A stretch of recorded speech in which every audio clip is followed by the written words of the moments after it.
everyone. Thanks for joining us. The first ever of Let's Talk Healthy Living. Really excited about it, and hopefully there'll be lots more. And we have with us today in person here in Ottawa, Lynn Griffiths and Jacqueline Richards. And in Toronto, we've got Harshita, Jagadeesh, and Paul Gillespie. Thanks for joining us. So for those of you who want to know a little bit more about what Let's Talk Healthy Living is about, I wanted to do this to essentially empower people to live a healthier lifestyle. So I think a lot of people want to do it, but they're wondering, well, how do I get started? So we want to have essentially an open discussion to help people to live a healthier lifestyle. And I've invited all of you here because you're doing it. You're like absolutely busy people. I'm looking at all your bios and everything, and I'm so impressed. I don't know how you do it, and while at the same time practicing healthy living. So with that being said, let me let you all introduce yourselves. Lynn, why don't you start? My name is Lynn Griffiths. I'm a retired public servant, and also had my own business for a while. I'm actually busier than I was before I retired, to be honest. I'm a serial volunteer, so I've ended up on a couple of boards. And one of the things that kind of really kick-started me living a healthier life after retirement was selling my car. I was impressed about that. Yeah. Selling your car, but you were walking everywhere, right? And then you also did the Camino, and I also pretty much walk everywhere. That's impressive. That's one of my lifeless goals, is to walk the Camino. Wow. It's life-changing, and I'll be honest, I was very naive. A friend I know through Living History, which I also do, said, we're going to walk the Camino, do you want to come? And I went, sure. And had no idea I just signed up for 647 kilometers with 9 thru hikers. So it was quite an experience. Absolutely. Good. And you're continuing to walk. Great. Well, no car. Yeah, totally. But I'm lucky. I live in an area in a city that's pretty walkable. Not totally. And life has taken a bit of a reversal because my son lives about 8 blocks from me, and he used to borrow my car, and now I borrow his when I need one. Perfect. Thanks, Lynn. Thanks for joining us. And Jacqueline, over to you. Why, thank you. That was impressive, what you just said to us. And I don't know how I compete. I cannot compete. There's no competition. There's no competition. No. That's right. I have been looking after me for a very long time, and sometimes it takes a little, what do you call that? A curveball to have you decide to do that. I've been working in the real estate and the mortgage business for a very long time. I'm a happy mommy. I'm a happy grandma. Yes. And now I'm jealous. And I've been practicing the art of helping people take steps to where they really want to get to. And it's not easy. It's not easy to be. And my job is to help you take the steps that you're looking to take. You're very unique. We're all very unique. And why don't we understand that? So let me ask you to take a long, deep breath. Lift your shoulders, take them back, and drop them down, and understand you are absolutely unique and gifted in your own right. I'm a life coach, a health coach, and I wrote this very groovy book, Yoga for Your Personal Finances, and they said, you can't bring yoga and money and chakra energies together. Never say never. Thank you. Oh, thanks. And for me, it's also it's a holistic way of looking at it, right? Mm-hmm. And so, including the yoga and the relaxation, just taking care of you, and the exercise and the eating properly, that's all part of healthy living. We have to look at it holistically, and to show everyone that it can be done. Anyone can do this. And now let me turn it over to Harshita. Over to you. Hi everyone, thank you. So I'm Harshita. I work in the healthcare industry. I'm a manager at University Health Network, which is a network of hospitals in downtown Toronto. And yeah, for healthy living, I like to just keep an active lifestyle outside of work. So I play on a competitive volleyball team and a basketball team with some friends. And I like to read and travel and do Pilates. So I think that's how I maintain a healthy lifestyle. No, that's great. And every time I'm chatting with Harshita, she's a busy lady. I was looking at her bio this morning. I'm thinking, my gosh, how does she even do this? And Harshita, you didn't even mention half the things that you do. But great to have you. And Paul, what about you? So my name is Paul Gillespie. I'm a clinical pharmacist at Discover Health Network. So I specialize in oncology. So I work at the cancer clinic at the hospital. So the pharmacist team there is more involved in the distribution of chemotherapy in the clinic. So we also do drug monitoring for safety and efficacy. We provide counseling to patients receiving treatments. We work collaboratively with a group of other healthcare professionals, including our physicians, nurses, allied health professionals like physiotherapists, dietitians, social workers to provide support for these patients.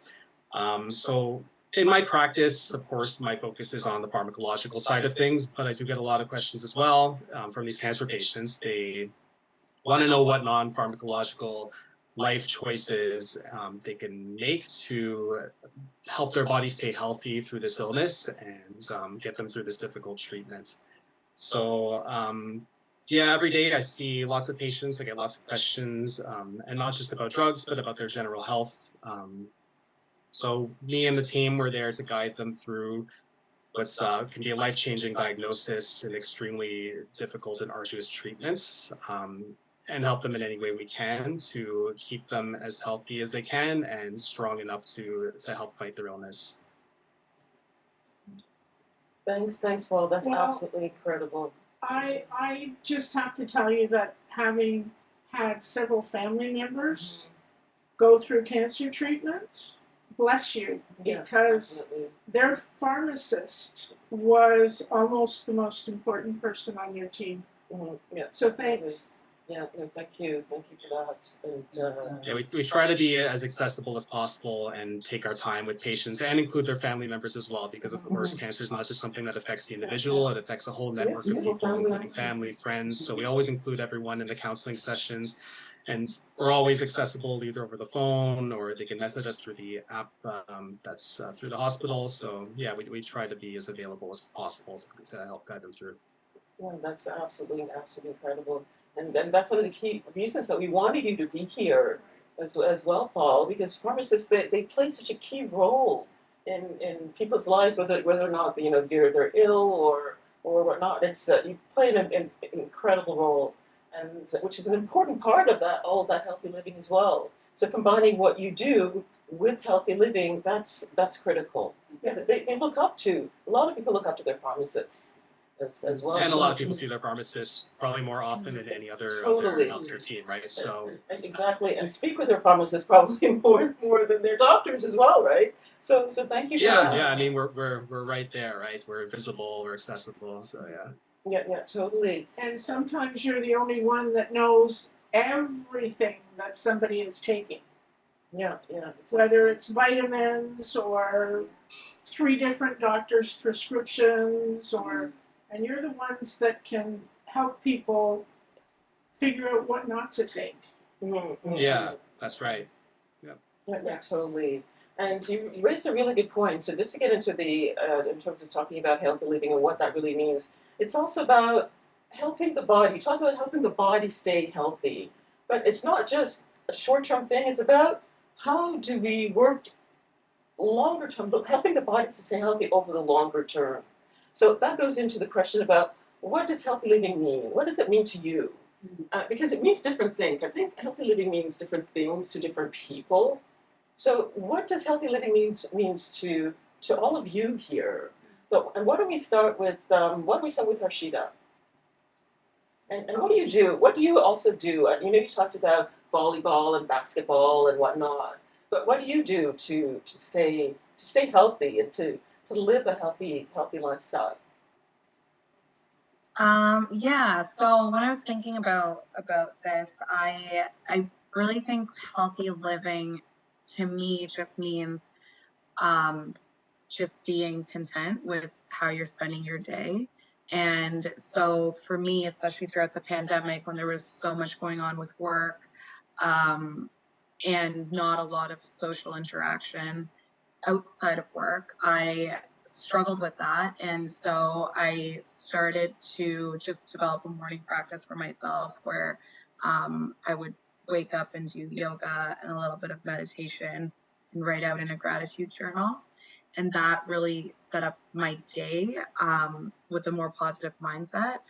So that is something that I've continued on since the start of COVID. And I think just holistically helps with the physical activity that I do because I am mentally ready to start my day. I go into work, and then at the end of the day, I do some sort of physical activity, and or now social activity. Now that things are open again, and um, and then so it just leaves me feeling content at the end of the day, and I think that's a big that's what healthy living means to me, like making sure that you're content with how you're spending your day and you're happy. Yeah, no, that's completely, you hit the nail on the head because that holistic aspect of it. It's not just about going out there and exercising. It's not even about, yes, eating well, eating a wholesome diet. That's also important, but it's also about that mental health is key as well, right? That meditation, that relaxation, the yoga that Jacqueline talked about as well. I'm just going to jump over to Jacqueline. Maybe she wants to build upon what you just said, Harshita. And what you said was quite brilliant to get up in the morning. It is so easy to take 5 minutes, just 5 minutes. Take that long, deep breath. And before you start your day, understand what the day before was. It was fantastic, and so will the forward. Like it's the art of gratitude. I write down my 5 gratitudes every night and every evening. It's what did I do? It is as easy as saying I washed the dishes. Gratitude number one. I told my husband I love you. That's a big gratitude number two. And I continue to believe in what I do. So it's yoga. It's helping people with regard to finances, and it's being there when you know a friend needs you. You're right. These last 3 years have been long, have been really long, and people weren't able to hug each other. Some were not able to say goodbye. We're in that place where let's do it, let's be it, let's see it, and I believe that we're in that place that we can absolutely do such a thing. Absolutely. Yeah, completely, very well said. And we'll jump to Paul, and then over to Lynn. Yeah, I love this whole discussion about mental health. I think when people think of healthy living, a lot of people focus on the obvious, like diet, exercise, quit smoking. But I feel like mental health is often neglected in the conversation. And I feel like our healthcare systems are not necessarily as supportive of mental health as they might be of other body systems. People may not always have access to the resources they need. And also, there's always that stigma associated with mental health. People still seem a bit reluctant to talk about how they're feeling and to seek help and seek counseling. So I think before you can eat healthy, before you can exercise, make those big life changes, I think like your state of being, your state of mind is absolutely central. Getting enough sleep, right? Stress management, being mindful, grateful, like what we've already discussed. I think those are the things that need to be addressed first. If you're in a good headspace, then it makes it a lot easier to make those drastic life changes physically. So, I mean, in healthcare, we talk about the social determinants of health, even your social network, your family, like making sure you have good relationships with people around you. That's so central to your overall state of being. And I think that's something that we often don't talk about when we talk about healthy living. So I'm glad we opened up the conversation with that because that's something I'm completely in agreement with. Yeah, definitely. And a lot of people suffered during this pandemic, the past 2 years, in terms of having access to their family, to their friends as well. It's taking a toll. So I'm really pleased that you're all here to talk about this. Lynn, what do you think? Well, I agree with everything everybody said. I think COVID may have made us all more aware. Mhm. But for me, COVID made me, it gave me a little bit of space to think about each of my children, family members, and to understand. I mean, we had lockdowns. We formed little bubbles, little special bubbles. One of my children came and had coffee with me on the front porch once a week because they were the one that could not stand their own company 24/7. And to your point about, let's think about mental health. In his case, he said that coffee date was the highlight of his week some weeks. Because I had a big front porch, I now have a coffee bar on my front porch. Perfect. And the construction meetings for the last 2.5 years were held on my front porch. So I think as important as knowing your own feelings and your own ability to cope, sometimes we have to step back and just listen. Yes. Listen to what other people aren't saying. But these are absolutely amazing points. So a lot of people, when they hear healthy living, they think, sometimes we get the eye roll. It's like, okay, healthy living, or they're thinking that I've got to go and get an expensive How many gym reps? membership, or how many reps, or How how many many push-ups, or Yeah. or not, or they think that it has to be these drastic, significant changes. But how do we show them and support them in helping them to understand that it's about also making those smaller, incremental, positive, meaningful changes. And it's those meaningful changes, the small changes, that will last a lifetime as well. And it's also those small steps that they take that will have those positive impacts over the long term. So how do we get that message over to them that anybody can do this? It's about not feeling guilty. Paul, Yes. that was brilliant what you said about sleep. How many people have gone without sleep or feel guilty about taking 8 hours of sleep? How dare I take 8 hours? Wow. But then there's those who say, you know what, I only got 2, 3 hours over the last month. You can't get that back. You can't get that back. Is that something we want to tell them, suggest? Maybe that's a podcast about But drinking sleep- water and sleep. Absolutely. Okay, that's another episode, Jacqueline. Yes, I know. Totally. And Paul, did you want to jump in there? In terms of, how do we get people, how do we help people to understand that anybody can do this? And it's those small steps that you need to take to get there. Because those small steps add up as well. Yeah, it's about setting realistic goals. And like you said, starting small. It doesn't have to be complicated. It doesn't need to be expensive. You don't need a gym membership. You don't need fancy workout gear. Personally, when I exercise, I mean, I don't have much time for it now that I have a baby, but I go for a walk, I go for a run. All you need for that is some good shoes. It's like Lynn said, like just if you just replace driving with walking, makes a huge impact. Sure. It's an easy way and it's a cheap way to get some exercise. So it doesn't need to be expensive. You don't need fancy gear. And I mean, from like my perspective as a pharmacist, we get a lot of questions about, oh, what should I take? What supplements should I take? What vitamins should I take to make me healthier? And I'm like, well, are you deficient in anything? Like, did your blood test show you're iron deficient? And they'll be like, oh no, I'm perfectly fine. So the supplements, people spend hundreds of dollars a month on them sometimes, and there's really a lot of them make these exorbitant claims about what all these health benefits that they have, but you don't need to take these things to be healthy. Even multivitamins, so many people take multivitamins, but even though there's really no scientific data to back up that they have any benefit for this for somebody who's already generally healthy.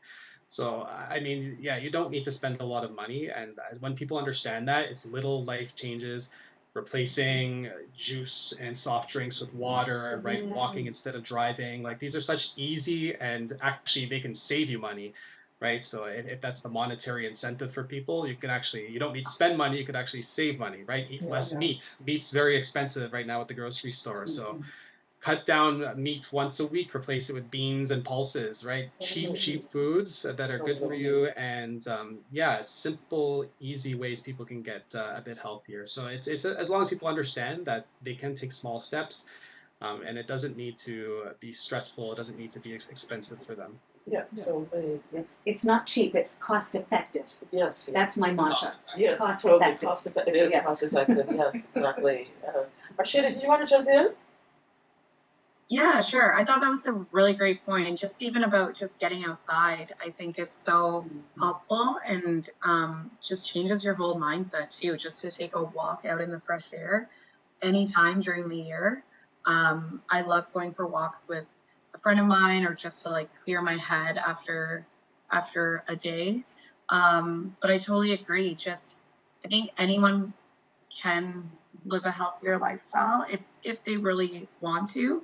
And if they have a goal in mind, like let's say it's let's just say it's weight. If they have a weight goal in mind, taking small steps towards that, of I'm just going to start out by going for a half-hour walk every day, and then getting into that mindset and that feeling of feeling great about accomplishing that goal will then naturally just lead them to say, this feels good. I think I'm going to start eating more vegetables for dinner, and then everything just adds up with those small steps.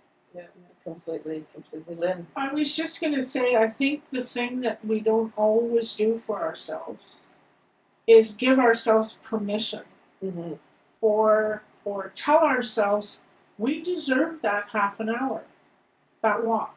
Yeah. We deserve 8 hours sleep. We need to start thinking about, okay, never mind that, somebody's going to the gym and bench pressing 500 pounds. I deserve 20 minutes in the fresh air at lunchtime. So I'm going to, if I'm working from home, I'm going to walk around the block twice. Or if I'm working in the office, I better take my walking shoes with me. But give yourself permission. Like yourself enough. Even if it's just a little thing. Yeah, exactly. And one of the things that I hear, and let's get into in terms of some of the misconceptions about what healthy living is and what it isn't. And Harshita, you talk about weight, and people talk about bench pressing as well. A lot of people think, you have to be slim and trim or muscular to be healthy living. That's a demonstration of what healthy living is. However, that's not necessarily a demonstration of what that really is, because someone can be really slim and be like totally out of shape. And if someone who's a little bit bigger can probably outrun that person. So how do we start to change that mindset about what healthy living is and what it isn't? Anyone wants to jump in Got there? 3 hours? I think it starts with our children.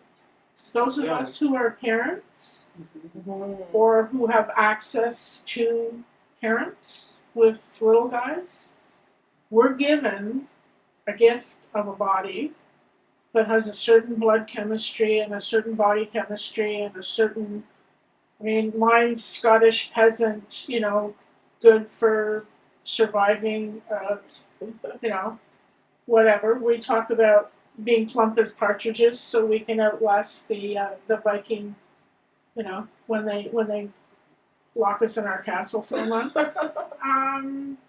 But if you start with children and you teach them that they all have a gift, They may be tall, they may be short, they may be muscular, they may be like the current Princess of Wales, who looks like she'd blow away in a good wind, but plays a mean game of soccer. So Totally. she's obviously healthy. Yes. So we need to emphasize to everybody that your shape isn't what makes you healthy. The shapes and sizes. We all come in different shapes and sizes. For Yeah. sure. For sure. Yeah, it's I teach wide body yoga because people who want to do yoga think they need to be size 0, size 2. I'm not size 0, size 2. And I think it's my job to make sure that people understand whatever you are, as long as you want to do it. And it was perfect what you said. As long as people want to do it, Yeah. it's there for them. It's extraordinary to see these women coming out, and so that's a generalization of my wide body yoga class. They are giddy because they've done something for themselves, Yes. guilt free. Where's my bottle of water, Jacqueline? All right, we're good. I love that you said wide body. Yeah. One of my children, when he was quite small, I had a really good friend, woman friend, who was almost 6 feet tall and was there wasn't an ounce of fat on her. She was just a big woman. Yeah. Yes. And he used to refer to her because she had the same name as 2 other people as, the one with the wide body. And that was his comment. Yeah. But that's children. Yeah. Exactly. And it is true. And she was healthy.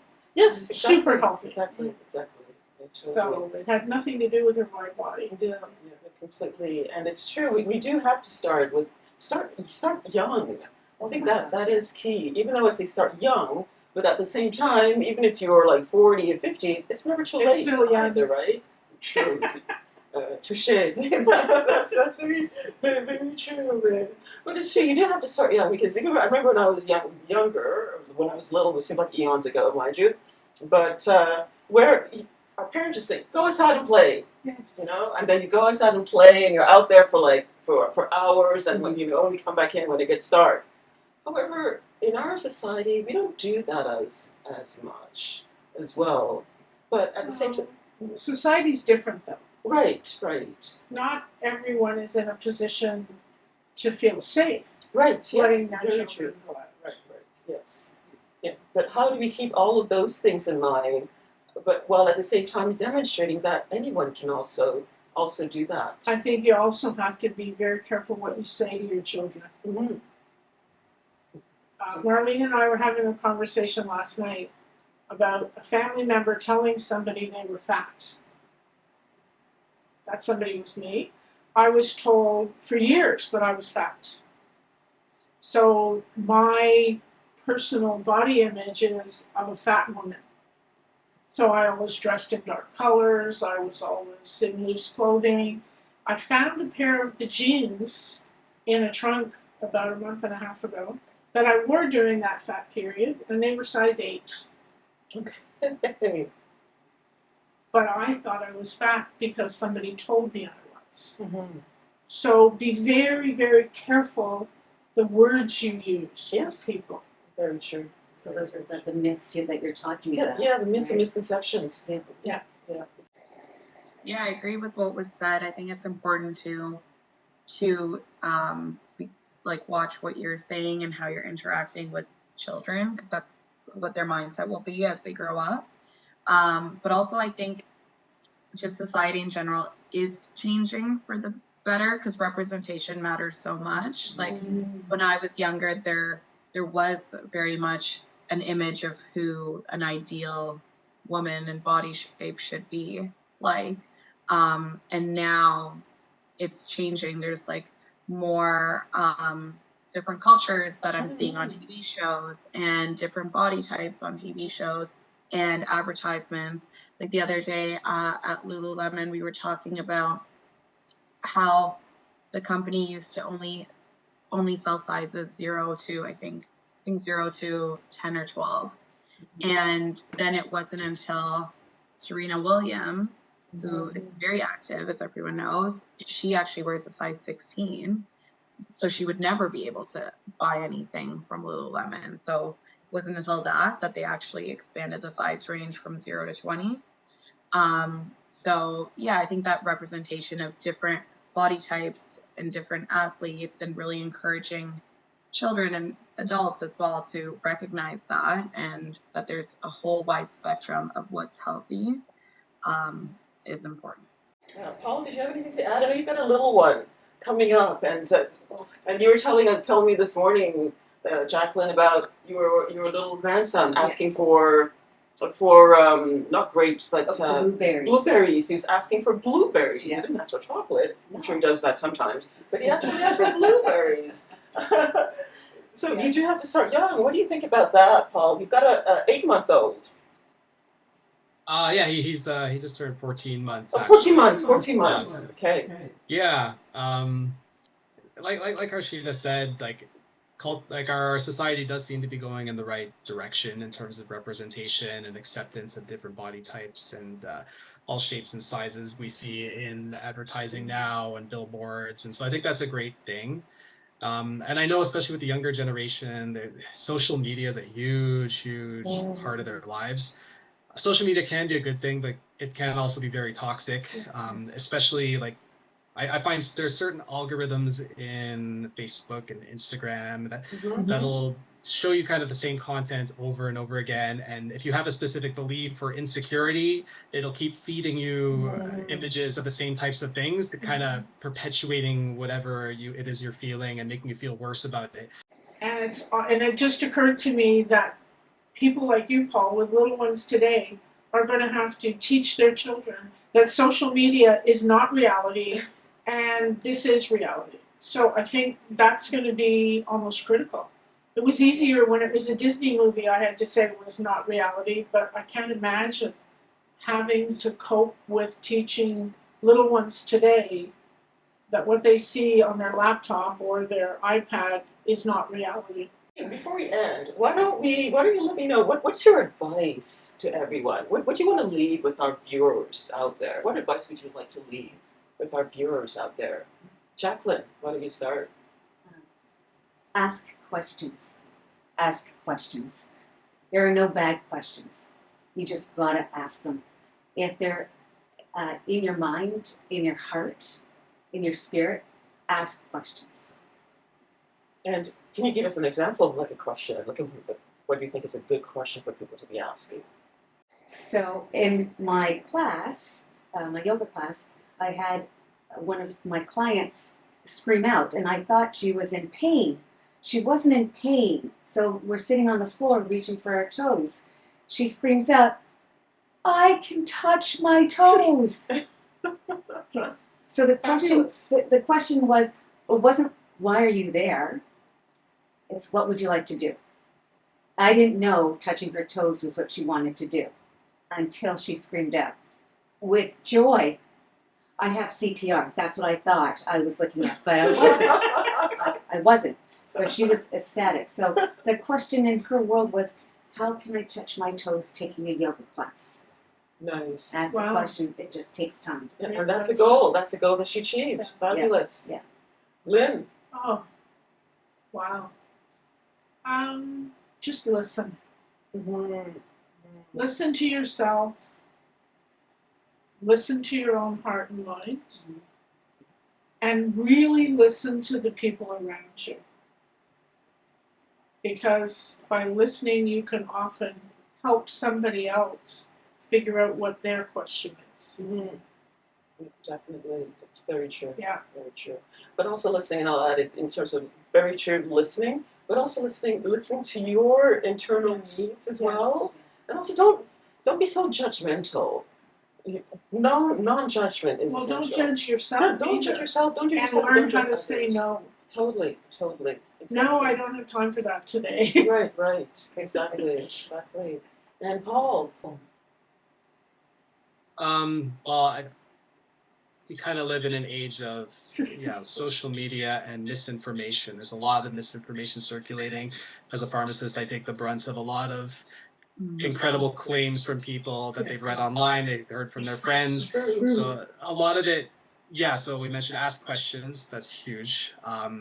And whenever you hear something, before, like, always ask yourself, is this source credible? What is the evidence behind this? Is this advice biased in any way? Like, always think critically, especially when reading things online and through social media. So just think critically about the world around you. Take everything with a grain of salt. Do your own research, but do it judiciously. Try not to read up too much about certain things, especially if you're not reading from a credible source. That is a good point, because when we chatted on the phone, we talked about the pervasiveness of misinformation. It's everywhere, right? And everyone's an expert now. Unfortunately, I'm sure you hear a lot about that, Paul. A Google expert. Totally, exactly. Google expert. That is true. Harshita. Yeah, I would say just similar to asking questions, but also just getting curious with yourself and trusting yourself. So if you do have a goal of living healthier, whatever that might mean to you, just get curious about what that means and what works for you. So going outside for a walk, try it, and then maybe it doesn't work, maybe something else will work. So just getting curious about what works, what doesn't work, what you can keep sustainable throughout your days, and giving, as we mentioned before, giving yourself that permission to try new things and then say, you know what, this doesn't work for me, but something else does, so I'm going to stick with that. Oh, exactly. And again, going back to taking those small steps as well. What I generally do sometimes when I go parking when I go to grocery shopping, or if I go in the mall, I park my car a little further and then I walk to where I want to go as well. Yeah. Or when I used to take the bus, I go off a few blocks from where I lived and then I walked home. Sometimes I just put my backpack on and I walk to the groceries and throw all my stuff in the grocery. So I'm walking and then there's weights at the same time. So you don't have to necessarily go to a gym to do all of that, right? It's about integrating all of that into your daily work as well. Because you're all thinking, we don't have the time, and we've got to pick the kids up, we've got to get home and feed the kids, we're going to put them to bed, give them a bath and all of that. But how do we integrate all of that into our daily lives? Bring the kids for a walk. Just bring them with you as well. Go for a walk after dinner. So it's those simple things. It doesn't have to be complex. It's just making those smaller incremental changes that makes a huge difference. Indeed it does. Well, thank you all for joining us. Let me thank Kevin as well. Kevin, our producer, who's absolutely fabulous. And thank you all. Thank you all for joining us. Paul, Harshita, Lynn, Jacqueline. Let's take time for living. Let's take time for living.